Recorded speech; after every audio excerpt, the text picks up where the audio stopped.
ఒకటి మాత్రం చాలా గట్టిగా స్ట్రాంగ్గా చెప్పాలి అనుకుంటున్నా. ఏంటి అంటే, ఇప్పుడు చెప్పేది 100కి 100% నిజం. కానీ ఇది ముస్లిమ్స్ అండ్ క్రిస్టియన్స్ ఒప్పుకోరు అసలు నిజమని.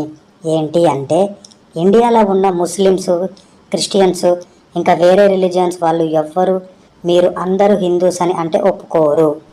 వీళ్ళ తాతలు, ముత్తాతలు, తాతల తాతల వాళ్ళందరూ హిందూస్ నుంచి బలవంతంగా కానీ లేదా ఇష్టంగా కానీ, ఇష్టమైతే అయ్యుండదు, బలవంతంగానే మతం మార్చటం జరిగింది అందరినీ.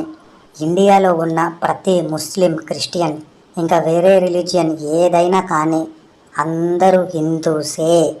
మీరు అవునన్నా కాదన్నా ఇది మాత్రం నిజం.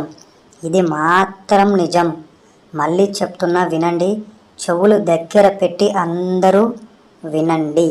ఇది మాత్రమే నిజం. కావాలి అంటే ఏ చరిత్ర చూసినా చదివినా మీకు క్లియర్గా అర్థమవుతుంది. జై భారత్ మాతాకి జై.